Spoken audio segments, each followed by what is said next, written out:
তো আমরা মোটামুটি বেশ কিছু ম্যাথ অলরেডি দেখে ফেলছি, আর এগুলো সলিউশনও দেখছি। প্রবলেম নাম্বার 4টার সলিউশন তোমাদেরকে দিয়ে দিব। এটার স্লাইড মনে হয় এখনো দেওয়া হয় নাই, তাই না? নাকি?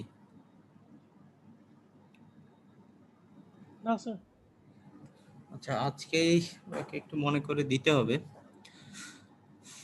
ঠিক আছে, আমি ক্লাস শেষ হওয়ার পরপরই দেওয়ার চেষ্টা করব। তো পরের টপিকসে যাই, সেটা হচ্ছে বাক বুস্ট কনভার্টার। বাক বুস্ট কনভার্টার হচ্ছে অন্য সুইচ কনভার্টারগুলোর মতোই, তবে এখানে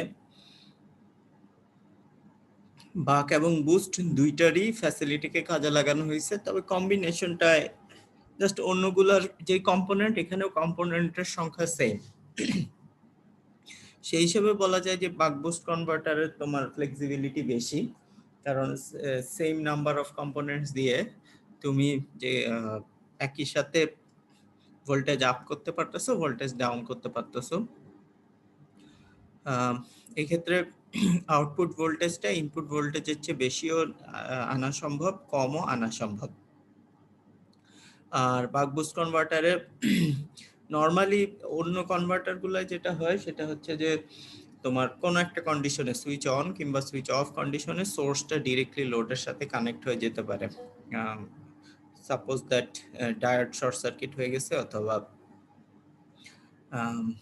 ডিরেক্ট ইন্ডাক্টরের থ্রুতে কানেকশন পাচ্ছে। এখানে যেটা হবে যে যখন সুইচ ক্লোজ থাকবে তখন ইন্ডাক্টরটা এনার্জি স্টোর করবে, এবং সুইচ ওপেন থাকা অবস্থায় ইন্ডাক্টর থেকে এনার্জি লোডের ভিতর ট্রান্সফার হবে। এই হিসেবে এটাকে ইনডিরেক্ট কনভার্টারও বলা হয়। তো কম্বিনেশনটা এরকম, সুইচ, তারপরে হচ্ছে গিয়ে আমাদের ইন্ডাক্টর, তারপরে হচ্ছে গিয়ে আমাদের ডায়োড। বাকি আমাদের আউটপুট লোডের সাথে ক্যাপাসিটরটা প্যারালালি কানেক্টেড আছে। এখন যখন সুইচ ক্লোজ থাকবে তখন আসলে সোর্সটা ইন্ডাক্টরকে এনার্জাইজড করবে, আর ক্যাপাসিটরের ভিতর যে এনার্জি স্টোর ছিল সেই এনার্জিটা রেজিস্ট্যান্সের থ্রুতে রিলিজ হবে। তো সেই ক্ষেত্রে আমাদের ইকুইভ্যালেন্ট সার্কিটটা দেখতে এরকম হবে, এবং আমাদের যেই ইন্ডাক্টরের যে কারেন্টের ভ্যারিয়েশন, সেই কারেন্টের ভ্যারিয়েশনটা আমরা এই ইকুয়েশন দ্বারা দেখতে পাবো। আর যখন সুইচ ওপেন থাকবে তখন আসলে ইন্ডাক্টরটা আমার লোডকে এনার্জাইজ করবে, একই সাথে ক্যাপাসিটর চার্জ আপ হবে। সো ওভারঅল তখন আমাদের ইন্ডাক্টরের কারেন্টের যে ভ্যারিয়েশন, সেই ভ্যারিয়েশনটা আমাদের এই ইকুয়েশনটাকে অনুসরণ করবে। এটা আগেও যেমন আমরা ডিরাইভেশন করে আসছি, এটা হচ্ছে গিয়ে এল ডিআই ভিএল সমান সমান এল ডিআই ডিটি, এই ইকুয়েশন থেকে এই কনক্লুশনে পৌঁছানো যাবে। তো এখন যদি আমরা ওয়েব ফর্মের দিকে যাই, তাহলে ওয়েব ফর্মগুলো কিভাবে ড্র করতে হয় বাক বুস্ট কনভার্টারের বেলায় ডিটেলস আলোচনা করা হয়েছে। সংক্ষেপে যদি বলতে চাই, তাহলে যখন সোর্সের সাথে ইন্ডাক্টর কানেক্টেড থাকে তখন ইন্ডাক্টরের ভোল্টেজ সুইচ অন অবস্থায় সোর্সের ভোল্টেজের সেম। আর যখন লোডের সাথে যখন সুইচ অফ থাকে তখন আসলে ইন্ডাক্টরটা লোডের সাথে কানেক্টেড থাকে, তখন কেভিএল অ্যাপ্লাই করলে ওই লুপের মধ্যে ইন্ডাক্টরের ভোল্টেজ আর ইন্ডাক্টরের ভোল্টেজ আর আউটপুটের ভোল্টেজটা সেম, তবে ইনভার্ট পোলারিটিতে কেভিএল অ্যাপ্লাই করলে একজনের সাইন আরেকজনের সাইনের অপোজিট হবে। এইভাবে ভিএল এর ভ্যারিয়েশনটা দেখা যায়। আর যতক্ষণ ভোল্টেজ পজিটিভ থাকে তখন ভোল্টেজ পজিটিভ রাখার জন্য স্লোপটা পজিটিভ থাকতে হবে আইএল এর, আর ভোল্টেজ নেগেটিভ থাকা মানে আইএল এর স্লোপটা নেগেটিভ হবে। সেই হিসাবে কারেন্টের ভ্যারিয়েশনটা এখান থেকে ডিটারমাইন করা যায়। আর বাকি থাকলো ডায়োডের কারেন্ট। সুইচ অন অবস্থায় আসলে ডায়োড ওপেন সার্কিট, এখানে যেটা দেখতেছো, আর সুইচ অফ থাকা অবস্থায় ডায়োড ক্লোজ সার্কিট। তো সুইচ যখন ওপেন অন থাকবে বা ক্লোজ থাকবে তখন আসলে ডায়োডের থ্রুতে কোনো কারেন্ট নাই, এই কারণে ডায়োডের কারেন্টটা জিরো। আর যখন সুইচ অন থাকবে তখন ডায়োডের কারেন্ট আর ইন্ডাক্টরের কারেন্টের প্যাটার্ন সেম, অর্থাৎ এই যে এখানে যে ইন্ডাক্টরের কারেন্টের এই প্যাটার্নটা আমরা দেখতে পাইতেছি, সিমিলার প্যাটার্ন আমরা ডায়োডের অ্যাক্রসে দেখতে পাবো। আর ক্যাপাসিটরের যে আমাদের কারেন্ট, সেই ক্যাপাসিটরের কারেন্টটা হচ্ছে যে আউটপুট ভোল্টেজ এই ক্ষেত্রে ফিক্সড, আউটপুট ভোল্টেজ ফিক্স থাকার কারণে ক্যাপাসিটরের কারেন্ট এবং লোডের কারেন্ট এই দুইটাই কনস্ট্যান্ট, সেম কারেন্ট অপোজিট পোলারিটিতে, লোড কারেন্ট আর ক্যাপাসিটর কারেন্ট অপোজিট পোলারিটিতে আছে, এই কারণে ক্যাপাসিটর কারেন্টটা নেগেটিভ দেওয়া হয়েছে। আর যখন সুইচ অফ অবস্থায় থাকবে, অর্থাৎ এই কন্ডিশনটায় আমাদের ইন্ডাক্টরের কারেন্টের ডিসি পোর্শনটা লোডের ভিতর দিয়ে পাস হবে আর এসি পোর্শনটা ক্যাপাসিটরের ভিতর দিয়ে পাস হবে। সেই এসি পোর্শনটার ভ্যারিয়েশনটা এখানে দেখানো হয়েছে। ঠিক লোডের যেরকম ইন্ডাক্টরের কারেন্টের যেরকম ভ্যারিয়েশন, এখানেও ভ্যারিয়েশনটা মান কত হবে সেটা ম্যাথমেটিক্যালি ক্যালকুলেট করে বের করতে হবে। এখন এইখানে আমরা ভোল্টেজের ইকুয়েশন কিভাবে বের করতে পারি? ভোল্টেজকে আমরা বলতে পারি যে একটা ক্যাপাসিটরের ইন্ডাক্টরের যে অ্যাভারেজ ভোল্টেজ, সেই অ্যাভারেজ ভোল্টেজ সুইচ অন এবং সুইচ অফ এই দুইটার সাম করলে 0 হবে। তো সুইচ অন অবস্থায় ক্যাপাসিটরের ইন্ডাক্টরের অ্যাভারেজ ভোল্টেজ হচ্ছে ভিএস। সেই ভিএস এর সাথে আমরা টাইম সাইকেল কে যদি টাইম পিরিয়ডটাকে যদি গুণ করি তাহলে টাইম পিরিয়ড হচ্ছে ডিটি, আর তার অ্যাভারেজ করলে নিচে একটা টি দিয়ে ভাগ হবে। ঠিক সিমিলারলি সুইচ অফ অবস্থায় এটার আউটপুট ভোল্টেজ হচ্ছে গিয়ে ভি নট।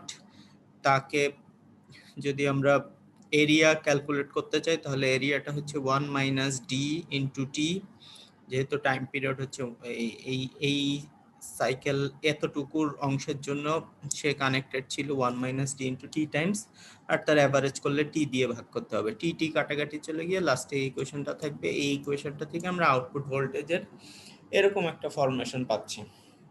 তাহলে বাক বুস্ট কনভার্টারে আমার ভি নট সমান সমান হচ্ছে VS into D 1 divided by 1 minus D. এখন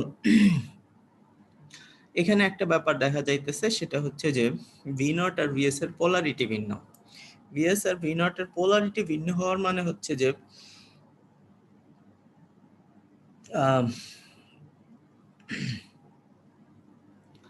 তার মানে হচ্ছে যে তুমি যখন লোডের অ্যাক্রসে যদি মাল্টিমিটারটাকে ধরো, তাহলে ভিএস এর যে পোলারিটি, এই পোলারিটির চেয়ে আমার ভি নটের যদি এখানে মাল্টিমিটারটার পজিটিভ টার্মিনালটাকে ধরো ডিসি ভোল্টেজ হিসেবে, আর মাল্টিমিটারটার নেগেটিভ টার্মিনালটা যদি এখানে ধরো, তাহলে এই ভোল্টেজটাকে একটা নেগেটিভ ভোল্টেজ দেখাবে, অর্থাৎ আউটপুটে ভোল্টেজের পোলারিটি সুইচ হয়ে যায়।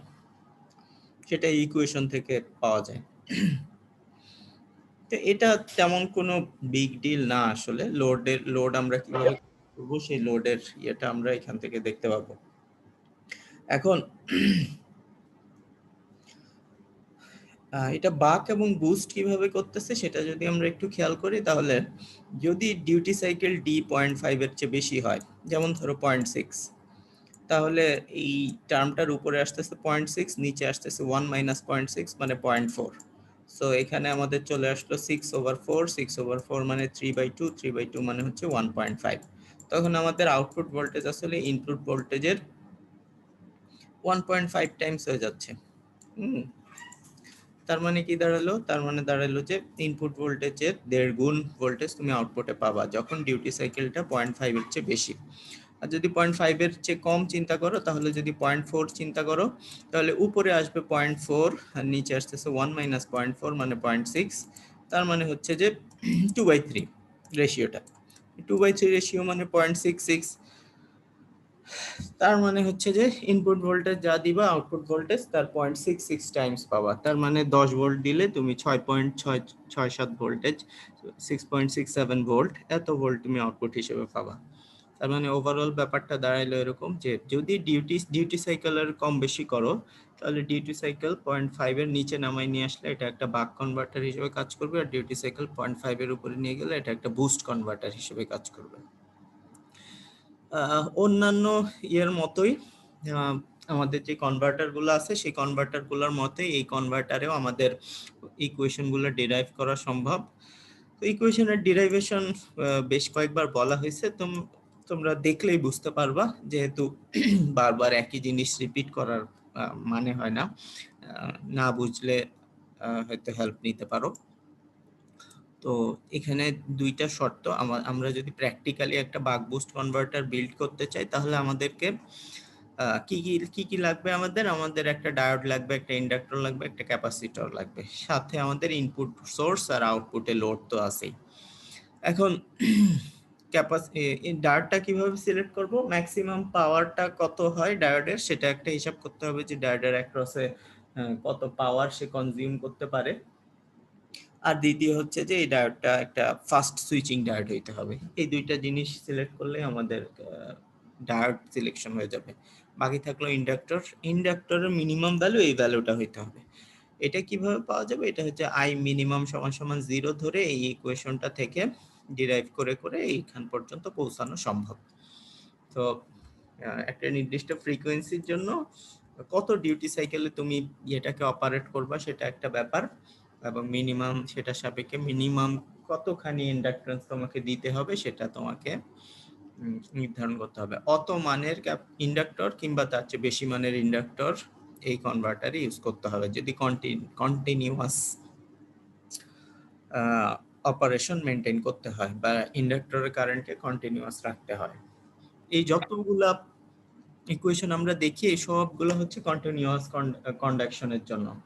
এই ইকুয়েশনগুলোর ভ্যালিডিটি কন্টিনিউয়াস ইন্ডাক্টর কারেন্ট বা কন্টিনিউয়াস সার্কিটের কারেন্টের জন্য। সো এটা মাথায় রাখতে হবে যে কারেন্টটা কন্টিনিউয়াস আছে কিনা হিসাব করে দেখতে হবে। আর দ্বিতীয় যে জিনিসটা সেটা হচ্ছে আউটপুট ভোল্টেজের রিপল। আউটপুট ভোল্টেজটা যদিও আমরা ধরে নিছি যে অ্যাজাম্পশন যে লোডের অ্যাক্রসে ভোল্টেজ চেঞ্জ হয় না, কিন্তু আসলে এখানে একটা ভ্যারিয়েশন থাকে। কতখানি ভ্যারিয়েশন অ্যালাউ করব সেটা হচ্ছে গিয়ে এই আমাদের voltage ripple parameter delta V naught over V naught, এই প্যারামিটারটাকে সামনে রেখে স্পেসিফিকেশনে বলে দেয়া থাকে কিংবা অঙ্কে বলে দেয়া থাকে যে এতখানি রিপল অ্যালাউড। সেই প্যারামিটার থেকে এখানে সি অর্থাৎ ক্যাপাসিটেন্সের একটা মান নিয়ে আসা সম্ভব। এই সিটা হচ্ছে মিনিমাম সি, রিপলের অত ভ্যালুর জন্য সি এর মিনিমাম ভ্যালু একটা বের করে নিয়ে আসা সম্ভব। ওই মান কিংবা তার চেয়ে বেশি মানের ক্যাপাসিটেন্স ইউজ করলে আমার রিপল কন্ডিশন মেনটেন হবে। তো এইভাবে আমাদেরকে প্র্যাকটিক্যালি বিল্ড আপ করার সময়, কনভার্টার বিল্ড আপ করার সময় আমাদেরকে ইন্ডাক্টর এবং ক্যাপাসিটর এভাবে চয়েস করতে হবে।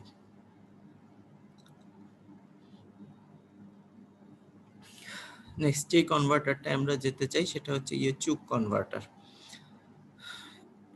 এটা যিনি আবিষ্কার করছেন তার নাম অনুযায়ী এটাকে নামকরণ করা হয়েছে সিইউকে। এটা আসলে সি এর উপরে অ্যাপোস্ট্রফি মার্ক আছে। তো এই চুক কনভার্টারও একটা বাক বুস্ট কনভার্টারেরই আরেকটা ফর্ম। সেটা হচ্ছে যে অর্থাৎ এখানে আউটপুট ভোল্টেজটা ইনপুট ভোল্টেজের চেয়ে বেশিও পাওয়া সম্ভব, কমও পাওয়া সম্ভব, এবং এখানে পোলারিটি রিভার্স হবে। অর্থাৎ ইনপুট ভোল্টেজের যে পোলারিটি আর লোডের যে ভোল্টেজের পোলারিটি একটা আরেকটার অপোজিট। তো এইখানে একটু এখানে কম্পোনেন্ট গুলাকে এইভাবে অ্যারেঞ্জ করা হয়। ডিসি সাইডে আমাদের ইন্ডাক্টর থাকে, তারপরে আমাদের লোডের অ্যাক্রসে আমরা ক্যাপাসিটর যেভাবে প্যারালালি কানেক্ট করি সেইভাবে কানেকশন থাকে। সুইচটা এইভাবে প্যারালালি থাকে, আর ক্যাপাসিটরটা আমাদের মাঝখানে, দুই পাশের দুই ইন্ডাক্টরের মাঝখানে একটা ক্যাপাসিটরের একটা স্ট্রাকচার থাকে। আর এইখানে আমাদের যে ডায়োডটা আছে সেই ডায়োডটা এরকম কনফিগারেশনে কানেক্টেড থাকতে হবে। তো এখানে কিছু সুবিধা ইনহেরেন্টলি পাওয়া যায় এই চুক কনভার্টার ইউজ করতে গেলে। এক নম্বর সুবিধা যেটা সেটা হচ্ছে যে এই চুক কনভার্টারের মাঝখানে তোমার একটা ক্যাপাসিটর আছে সার্কিটের ইয়ার ভিতরে। তো এই ক্যাপাসিটর মনে রাখতে হবে এখানে ইনপুটেও ডিসি আমরা অ্যাপ্লাই করতেছি, আউটপুটেও ডিসি অ্যাপ্লাই করতেছি। তো বাক কনভার্টারে কিংবা বুস্ট কনভার্টারে কোনো একটা সাইকেলে হয় সুইচিং অফ কিংবা সুইচিং অন, কোনো একটা সাইকেলে ডিরেক্টলি ইনপুট আউটপুটের সাথে কানেক্টেড হয়ে যায়, সরাসরি কানেকশন পেয়ে যায়। এই সরাসরি কানেকশন পাওয়ার কিছু অসুবিধা আছে। অসুবিধাটা যেটা সেটা হতে পারে যে সোর্সের যে কোনো রকম অ্যাবনর্মালিটি লোডের মধ্যে রিফ্লেক্টেড হয়ে যায়। ডিরেক্ট যখন সোর্স তুমি কানেক্ট করো, এখন ডিসি সোর্স তো ওভাবে সরাসরি অ্যাভেলেবল না আসলে। ব্যাটারি থেকে বা আমাদের সেল থেকে এই টাইপের কোনো একটা সেল থেকে যখন ডিসি টু ডিসি কনভার্সনটা আসলে করা হয় না। ডিসি টু ডিসি কনভার্সনের আগে কিন্তু মেইনলি আমাদের সব সাপ্লাই প্রায় 98% সাপ্লাই হচ্ছে আমাদের এসি সাপ্লাই, যেগুলো আমরা নর্মালি ডিভাইসগুলোতে ইউজ করি। এসি সাপ্লাই রেকটিফাই হয়ে তারপরে ডিসি হয়ে তারপরে আউটপুটে আসে। তো এইখানে এই ক্যাপাসিটরটা থাকার কারণে ইনপুট ডিসি আর আউটপুট ডিসির মধ্যে একটা আইসোলেশন কাজ করে। এই আইসোলেশনটা ইনহেরেন্টলি কনভার্টারের মাধ্যমে পাওয়া যাচ্ছে দেখে এই কনভার্টারটাকে অনেক ক্ষেত্রে অনেকে প্রেফার করে। আর দ্বিতীয় যেটা সেটা হচ্ছে যে এখানে ইনপুট সাইডে একটা ইন্ডাক্টর আছে। এই ইনপুট সাইডের ইন্ডাক্টরটা তোমার ফিল্টার হিসেবে কাজ করবে। অর্থাৎ ডিসি সাপ্লাই এসি থেকে যখন তুমি ডিসি করবা অবভিয়াসলি সেখানে রিপল থাকবে। এই রিপলটাকে বা হারমোনিক কম্পোনেন্ট আছে, এই হারমোনিক কম্পোনেন্টগুলোকে কিন্তু বাই ডিফল্ট এই ইন্ডাক্টরটা করে ফেলবে, ফিল্টার হিসেবে কাজ করবে। আর আউটপুটে তো এলসি ফিল্টারের কাজ করবে হচ্ছে এইএল আর এলসি। সো আউটপুটে ইনপুটে একটা ফিল্টারিং হচ্ছে, আউটপুটে একটা ফিল্টারিং হচ্ছে। স্ট্রাকচারগতভাবে এই কনভার্টারটা অনেক বেশি স্টেবল। এখন যদি আমরা সুইচ অন এবং সুইচ অফ সাইকেলের কথা চিন্তা করি, তাহলে আমাদের এই যে এখানে সুইচ, এটা যখন অন থাকবে তখন আমাদের ইকুইভ্যালেন্ট সার্কিটটা দেখতে হবে এরকম। ইন্ডাক্টর আছে, সুইচ শর্ট হয়ে গেছে, ক্যাপাসিটর আছে, এইদিকে আমার ইন্ডাক্টর আছে। বাকিটা এই ক্ষেত্রে এই জায়গায় শর্ট হয়ে যাওয়াতে আমার এইখানে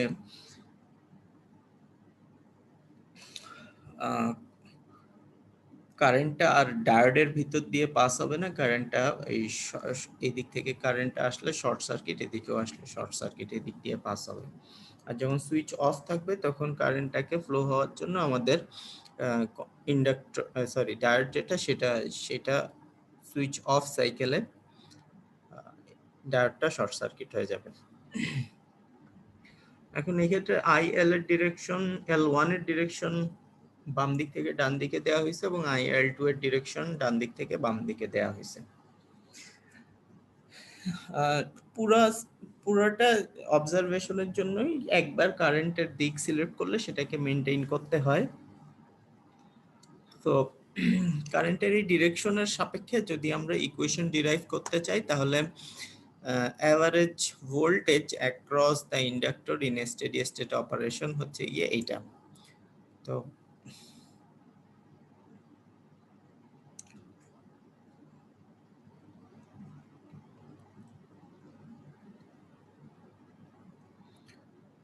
সেটা যেটা দাঁড়াচ্ছে আমাদের, সেই ব্যাপারটা হচ্ছে যে আমাদের ইন্ডাক্টর, এই ইন্ডাক্টরটা আমরা যদি ক্যাপাসিটর কারেন্টের কথা চিন্তা করি, আচ্ছা ওই ইয়েতে পরে আসতেছি। সেটা হচ্ছে যে যখন আমাদের সুইচ অন থাকবে তখন আমাদের এই সুইচ অন অবস্থায় দেখো এই ভোল্টেজটা, ক্যাপাসিটর 1 এর ভোল্টেজটা, সেই 1 এর ভোল্ট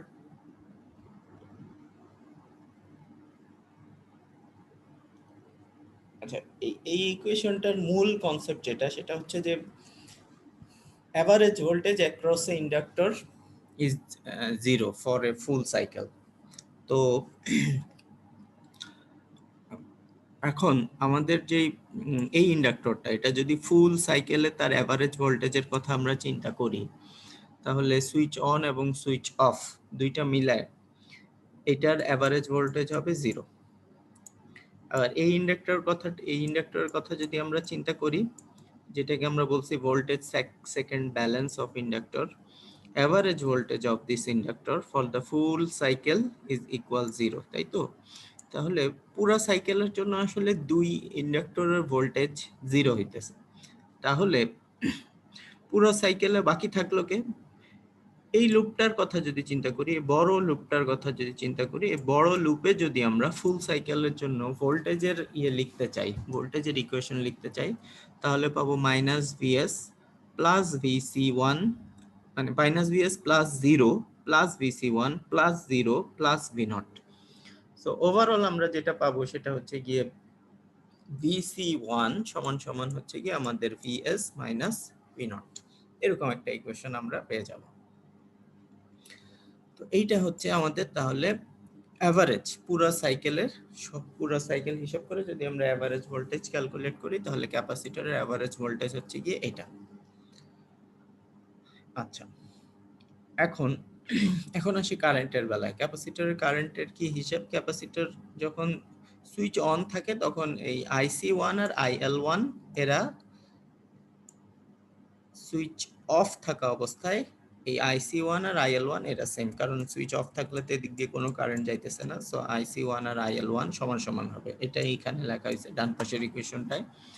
আর যখন সুইচ অন থাকে তখন আসলে IC1 সমান সমান IL2 এর দিকটা যদি খেয়াল করো, IL2 অপোজিট দিকে ফ্লো হচ্ছে, সো IC1 সমান সমান হচ্ছে গিয়ে মাইনাস IL2। তো সুইচ অন থাকা অবস্থায় ক্যাপাসিটরের কারেন্ট এটা, সুইচ অন থাকা অবস্থায় ক্যাপাসিটর কারেন্ট এটা, সুইচ অফ থাকা অবস্থায় ক্যাপাসিটর কারেন্ট এই ডান পাশের ইকুয়েশন। এখন ভোল্টেজ সেকেন্ড ব্যালেন্স যেমন ইন্ডাক্টরের ভোল্টেজ সেকেন্ড ব্যালেন্স যেমন আছে, ক্যাপাসিটরের তেমনি কারেন্ট সেকেন্ড ব্যালেন্স আছে। অর্থাৎ একটা ক্যাপাসিটরের একটা ফুল পিরিয়ডিক অপারেশনে একটা অ্যাভারেজ ক্যাপাসিটর অ্যাভারেজ কারেন্টও জিরো হয়, এটাও আমরা দেখে আসছি। যখন আমরা ইন্ডাক্টর ক্যাপাসিটরের বেসিক পড়ছিলাম তখন থেকে আমরা এটা জানি। তাহলে ক্লোজ থাকা অবস্থায়, সুইচ ক্লোজ থাকা অবস্থায় ক্যাপাসিটরের কারেন্ট এটা আর টাইম পিরিয়ড এতটুকু। সুইচ ওপেন থাকা অবস্থায় ক্যাপাসিটরের কারেন্ট এতটুকু আর টাইম পিরিয়ড এতটুকু। এইটা সমান সমান হচ্ছে গিয়ে মাইনাস IL2 আর আইসি ওপেন মানে হচ্ছে প্লাস IL1। এখান থেকে ক্যালকুলেট করে আমরা IL1 আর IL2 এর একটা রেশিও পেয়ে যাচ্ছি। আর যদি লসলেস কনভার্টার, এখন পর্যন্ত আমরা যতগুলো কনভার্টার নিয়ে ডিসকাস করছি সবকটা কনভার্টারের অ্যাজাম্পশন ছিল এটা লসলেস, অর্থাৎ এর কম্পোনেন্ট গুলোর ভিতরে লস হচ্ছে না, এতটুকু ধরে নিয়ে কিন্তু সব ইকুয়েশন ডিরাইভ করা হয়েছে এখন পর্যন্ত। সেই হিসেবে সাপ্লাইড পাওয়ার আর আউটপুট পাওয়ার সমান হবে। সাপ্লাইড পাওয়ার হচ্ছে গিয়ে VS IL1, যদি ভোল্টেজ সোর্সকে আর সোর্স কারেন্ট দিয়ে গুণ করো তাহলে এটাই আসতেছে। আর আউটপুটের কারেন্ট হচ্ছে গিয়ে আউটপুটের ভোল্টেজ হচ্ছে গিয়ে V0 আর কারেন্ট হচ্ছে গিয়ে IL এর ডিরেকশন অন্য পাশে দেখে নেগেটিভটা আসছে। এটা কিন্তু ডিসি, পুরোপুরি ডিসি, আমরা কিন্তু ডিসির সূত্র অ্যাপ্লাই করতেছি। সো ক্যাপাসিটরের ভিতরে কোনো ডিসি কারেন্ট নাই, এ কারণে IL2 হচ্ছে গিয়ে লোড কারেন্ট, মাইনাস IL2 হচ্ছে লোড কারেন্ট। তাহলে এখান থেকে IL1 IL2 এর যে রেশিও, সেই রেশিওটা যদি আমরা এই ইকুয়েশনে বের করে নিয়ে আসি তাহলে আমরা V0 এর এই ইকুয়েশনটা পাবো। যে ইকুয়েশনটা হচ্ছে আমাদের বাক বুস্ট কনভার্টারের ইকুয়েশন, একদম সেম, এবং নেগেটিভ চিহ্ন সহ এটা পাওয়া গেছে। তার মানে হচ্ছে যে ভোল্টেজের পোলারিটি নেগেটিভ আসবে, ইনপুট ভোল্টেজ আর আউটপুট ভোল্টেজের পোলারিটি নেগেটিভ পাবা। এইখান থেকে রিপলের কন্ডিশন বের করে নিয়ে আসা সম্ভব এবং L1 এবং L2 এর মিনিমাম ভ্যালু বের করে নিয়ে আসা সম্ভব। মিনিমাম ভ্যালুর ক্ষেত্রে ওই আগের সূত্র, IL1 সমান সমান 0 ধরলে এরকম একটা পাওয়া যাবে, IL2 মিনিমাম সমান সমান 0 ধরলে এরকম একটা ইকুয়েশন ডিরাইভ করা যাবে। তো এটা হচ্ছে কি কন্টিনিউয়াস কারেন্ট থাকার শর্ত। এটা L এর মান এতটুকু মেনটেন করতে পারলে আমার কারেন্ট কন্টিনিউয়াস হবে, আমার কনভার্টার ঠিকমতো কাজ করবে। আর এখান থেকে এই ইকুয়েশন থেকে, রিপলের ইকুয়েশন থেকে কিন্তু C2 এরও একটা মান বের করে নিয়ে আসা সম্ভব। সো মোটামুটি সব টাইপেরই কনভার্টার আমরা কভার করে ফেলছি। আরেকটা কনভার্টার জানা থাকা দরকার, সেই জানা থাকার জন্য বলতেছি, এটা অত ডিটেলসে আমরা যাব না, দেখতে একদমই প্রায় সেম, একটু কনফিগারেশনে চেঞ্জ করা হয়েছে। সেটা হচ্ছে গিয়ে যে ইন্ডাক্টর আর এই ইন্ডাক্টর L2 ইন্ডাক্টর আর ডায়োডের পজিশনটা চেঞ্জ করা হয়েছে। এই ইন্ডাক্টর আর এই ডায়োড, তাদের পজিশন এক্সচেঞ্জ করার পরে সিমিলার টাইপেরই চুপ কনভার্টারের মতো দেখতেই আরেকটা কনভার্টার পাওয়া যায়, ডিসি টু ডিসি কনভার্টার, যেটাকে সেপিক কনভার্টার বলে। Single ended primary inductance converter. এই সেপিক কনভার্টারও ইকুয়েশনগুলা আগের মতোই ডিরাইভ করা যায়, switch on cycle, switch off cycle. এখানে ওয়েব ফর্ম এঁকে খুব সহজেই ইকুয়েশনগুলা ডিরাইভ করতে পারো, এবং এখানে কোনো পোলারিটি রিভার্সাল হয় না। অর্থাৎ আউটপুট ভোল্টেজটা যদি খেয়াল করো তাহলে বাক বুস্ট কনভার্টারেরই ইকুয়েশন, তবে এখানে মাইনাস সাইনটা নাই। অর্থাৎ ইনপুটে যেই পোলারিটিতে ইনপুট দিবা, সাপ্লাই দিবা, আউটপুটে সেই পোলারিটিতেই আউটপুট ভোল্টেজ পাওয়া যাবে ডিসিতে। আর IL1 IL2 থেকে L1 L2 এর মিনিমাম ভ্যালু বের করা সম্ভব, এবং এই আউটপুট যে ক্যাপাসিটেন্স সেটা রিপল ম্যানেজ করার জন্য কি করতে লাগে, মানে কতখানি ক্যাপাসিটেন্স লাগবে সেটাও বের করা সম্ভব।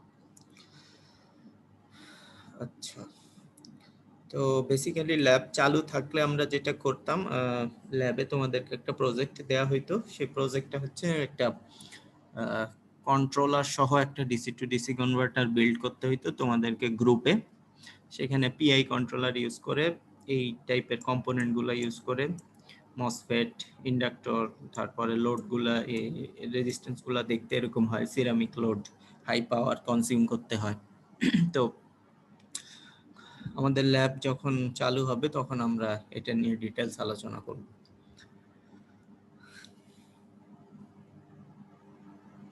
তো এতটুকুই হচ্ছে আজকের লেকচার। আর তোমাদের যে কিছু ক্লাস মিসিং হয়ে গেছে, শনিবারে ক্লাস নেওয়া লাগতে পারে, সিআর আমার সাথে কন্ট্যাক্ট করো শুক্রবারের দিকে বা বৃহস্পতি শুক্রবারের দিকে আমার সাথে কন্ট্যাক্ট করো, যাতে ওই টাইমে আমি অ্যাভেলেবল থাকলে প্লাস তোমাদের অ্যাভেলেবিলিটি সাপেক্ষে ক্লাস নেওয়া হবে।